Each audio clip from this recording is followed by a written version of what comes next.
శివుడు చంద్రుడిని తలపైన ధరించడం వెనుక ఒక ఆసక్తికరమైన కథ ఉంది. ఆ కథ ఏంటో ఇప్పుడు చూద్దాము. చంద్రుడు దక్ష ప్రజాపతికి 62 మంది కూతుళ్ళు అనమాట. అయితే దక్ష ప్రజాపతి ఈ 62 మంది కూతుళ్లలో 27 మందిని చంద్రునికిచ్చి వివాహం చేస్తాడు. అయితే సహజంగా మనము చూసినట్టయితే భర్త అనేవాడు భార్యని ఎంతో ప్రేమగా చూసుకోవాలి. పూర్వకాలంలాగా చాలామంది భార్యలు ఉన్నప్పుడు అందరి భార్యల్ని ప్రేమగా సమానంగా చూసుకోవడం అనేది భర్త ధర్మం. అయినప్పటికీ చంద్రుడు మాత్రం దీనికి వ్యతిరేకంగా రోహిణి అంటే ఈ 27 అక్క చెల్లెళ్లలో ఒక ఆవిడైన రోహిణిని మాత్రమే చాలా ప్రేమించేవాడు, చాలా ప్రేమగా చూసుకునేవాడు అనమాట. మిగతా భార్యల్ని నిర్లక్ష్యం చేసేవాడు. దానితో ఆ అక్క చెల్లెలు చాలా బాధపడి తన తండ్రి అయినటువంటి దక్షిణ దగ్గరికి వెళ్ళి విషయాన్నంతా చెప్తారనమాట. అది విన్న దక్ష ప్రజాపతికి చాలా కోపం వస్తుంది. ఆయన కోపంతో చంద్రుడిని నువ్వు క్షీణించిపోవాలి అని శాపం పెడతాడు. దాంతో చంద్రుడు రాను రాను క్షీణించిపోతూ ఉంటాడనమాట.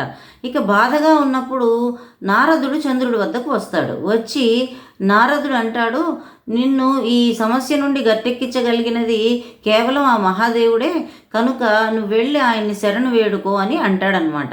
అయితే అది విన్న చంద్రుడు అంటాడు, అలా ఎలా చెప్తున్నారు మీరు?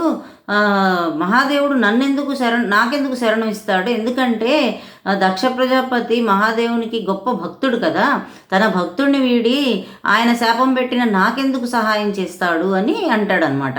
అప్పుడు నారదుడు అంటాడు, అలా కాదు, నువ్వు పరమేశ్వరుడి దగ్గరికి వెళ్ళి ఆయన కాళ్ళపైన పడిపో, ఆయన నీకు అభయం ఒసిగే వరకు నేను కాళ్ళు వదలను అని అలాగే పట్టుకుని ఉండు, చివరికి ఆయన నీకు అభయం ఇచ్చాక అప్పుడు జరిగిన విషయం చెప్పు అని చెప్తాడనమాట. సరే అని నారదుడు చెప్పినట్టే చంద్రుడు వెళ్ళి శివుడి కాళ్ళ మీద పడిపోయి శరణు వేడతాడనమాట. చివరికి శివుడు సరే నువ్వు నీకేం కాదు, నేను అభయం ఇస్తున్నానని చెప్పాక అప్పుడు లేచి జరిగిన విషయం అంతా శివుడికి చెప్తాడు.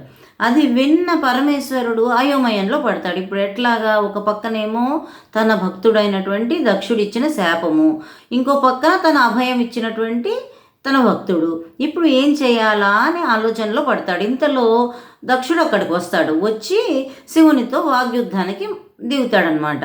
అప్పుడు శివుడు అంటాడు, నువ్వు చెప్పింది నిజమేనయ్యా, చంద్రుడు చేసింది పెద్ద తప్పే, తన భార్య పట్ల తను ప్రేమతో వ్యవహరించకపోవడం అందరి భార్యల పట్ల అనేది నిజంగా అతను చేసిన తప్పే, కాబట్టి నువ్వు శాపం పెట్టడంలో అర్థం ఉంది.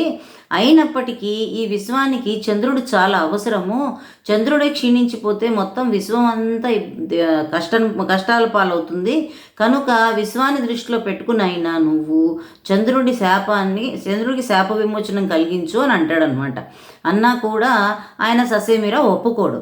ఇంతలోకి విషయం తెలుసుకున్న విష్ణుమూర్తి అక్కడికి వచ్చి, నేను చెప్పినట్టుగా వినండి, అలా చేస్తే మీ ఇద్దరి మాట కూడా పోదు, అలాగే ఈ విశ్వానికి కూడా మంచిగా జరుగుతుంది అని అంటాడనమాట.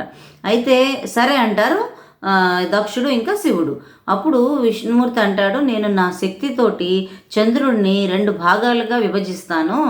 ఒక భాగము దక్షుని శాపం ప్రకారం క్షీణిస్తూ పోతుంది, అలాగే ఇంకొక భాగము శివుడు అభయం ఇచ్చిన కారణంగా పూర్ణ రూపం దాలుస్తుంది. ఈ క్షీణిస్తూ ఉన్న చంద్రుడిని కృష్ణపక్ష చంద్రుడని, ఈ పూర్ణరూపం సంతరించుకుంటున్న చంద్రుడినేమో శుక్లపక్ష చంద్రుడని ఇక నుండి ఈ లోకం గుర్తిస్తుంది అని అంటాడనమాట. సరే అని ఆయన చెప్పినట్టే వాళ్ళు వింటారు.